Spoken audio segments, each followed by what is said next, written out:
Salut Sapin, on se retrouve pour une nouvelle vidéo Lego Review aujourd'hui du 40598 dans la gamme Lego Harry Potter, le Gringotts Vault, autrement appelé en français le coffre-fort de la banque Gringotts.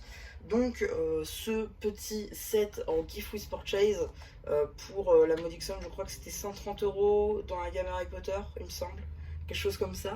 Donc ouais, donc c'est encore d'actualité pour ceux qui n'auraient pas encore chopé la banque par exemple, ou même le micro-scale du château et qui voudraient se le prendre. Bah, écoutez, vous pouvez toujours normalement. Et voilà, donc à noter que ce set est très intéressant, surtout si vous avez déjà la banque, parce que vous allez pouvoir en mettre autant que vous voulez en fait à la suite grâce à ces petites pinoches, mais ça on va le voir après. Déjà on va commencer par le premier point positif du set, la figurine exclusive. Car oui, vous l'aurez vu, la figurine ici du gobelin est plutôt pas mal, dans la mesure où déjà on a ces nouvelles pièces qui je pense doivent être de retour dans la banque, parce que je ne l'ai pas encore construite, je l'ai mais je ne l'ai pas encore construite. Le torse, lui, il me semble qu'il est exclusif, même si j'ai un petit doute concernant les figurines de Wayne, de Bruce Wayne dans la Batcave dernièrement, j'ai un petit doute. La tête en tout cas c'est sûr est exclusive, sauf si elle réapparaît encore une fois dans la banque, j'avoue que j'ai pas vérifié. Et les cheveux c'est la même que le gobelin de la série 2 Harry Potter. Mais voilà, dans cette composition là du moins la figurine est exclusive. Voilà. Ensuite du coup pour le comment, pour ici le coffre en lui-même, c'est plutôt sympathique à monter, franchement. J'ai eu l'occasion d'en monter deux, dans la mesure où j'en ai eu deux. Vous verrez ça, sauf s'il est déjà sorti dans le haul partie 5 ou dans la compilation.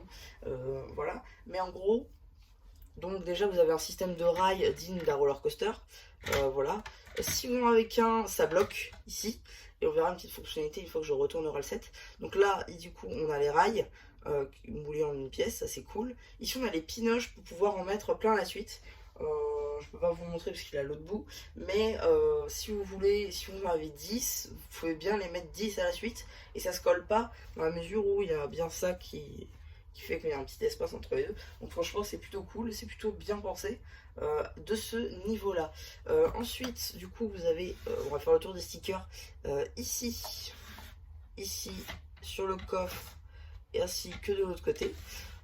Et vous allez voir qu'on en a encore deux autres à l'intérieur, mais vous verrez. Ensuite du coup bon, on va s'attaquer au wagon vite fait, qui est particulièrement fragile.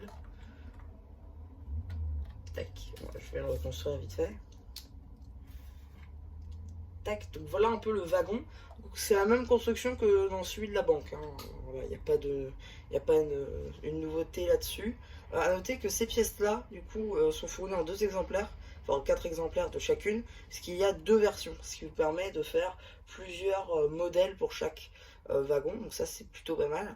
Non, franchement, c'est une fonctionnalité qui est plutôt cool. Vous avez la lampe ici en brick build et voilà. C'est plutôt sympathique. Vous avez deux places du coup par wagon. C'est pas évident, mais bon. On a des petites roches ici, des petits détails, voilà, des petites plates arrondies. Encore une fois, les trous pour mettre les pinoches. Les parties rocheuses qui ressortent avec des pièces moulées des deux côtés. Voilà. La porte, du coup, ici, du coffre-fort qui peut s'ouvrir. Voilà. Là, vous avez la lanterne. Qui pendouille. Vous avez un stalactite juste là. Voilà un petit peu de pièces vert olive. Là vous avez une porte derrière qui vous permet d'aller à l'intérieur du coffre, de pouvoir placer vos petites mimines.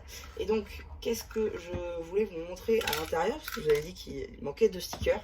En fait c'est pour customiser notre petit coffre-fort. Donc il nous suffit en réalité d'enlever cette pièce là de roche pour la changer pour celle-ci. Alors je suis pas très fan de celui-là ni de l'autre, d'ailleurs c'est le même sticker. C'est juste qu'en fait Lego nous demande de prendre un marqueur indélébile et de marquer dessus ce qu'on veut. Alors ça peut être sympa au premier abord, mais indélébile signifie qu'on ne peut pas l'enlever. Jusque là tout est logique, sauf que du coup si vous vous bourrez d'un millimètre c'est mort, vous devez prendre sur l'autre. et si vous loupez sur les deux, vous êtes obligé d'en prendre un autre. Voilà. Donc je suis pas très fan de ça. Pour moi, ça finira juste des tuiles de roche à mettre par terre et basta. Voilà. Surtout que du coup, vu que j'en ai deux, bah, j'ai pu en mettre deux. Donc voilà.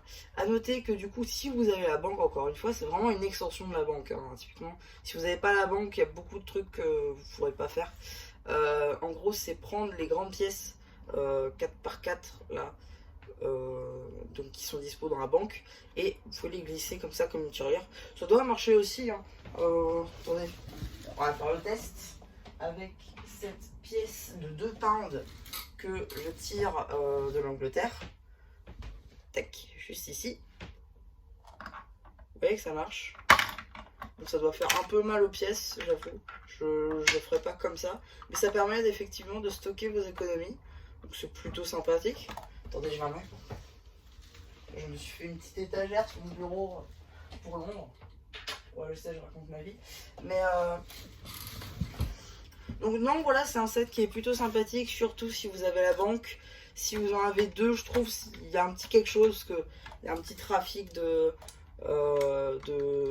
Minecraft, j'ai envie de dire, comme un joueur de Minecraft. Mais voilà, non, franchement, c'est plutôt sympathique. C'est un set à avoir dans sa collection, surtout si derrière vous avez la banque, parce que typiquement c'est un set extension, c'est pas autre chose. Voilà. Donc ouais, donc c'est à peu près tout hein, pour cette petite vidéo Lego review. J'espère qu'elle vous aura plu. Surtout n'hésitez pas à me dire ce que vous avez pensé. Pardon, j'espère que j'aurai fait le post communautaire. Et voilà, bah, du coup c'était un Charles qui vous dit bye bye. Juste vite fait que je rajouterai à la vidéo montage, j'ai oublié de vous parler d'une fonctionnalité. Parce qu'effectivement du coup, pardon, je en fait prends la tuile ici qui est là. En fait ça permet de les mettre ensemble. Voilà, j'ai oublié de vous montrer ça. Voilà, c'était juste pour ça, vite fait. Voilà, je remets ma carte et tout. Je vous laisse avec le reste de la vidéo.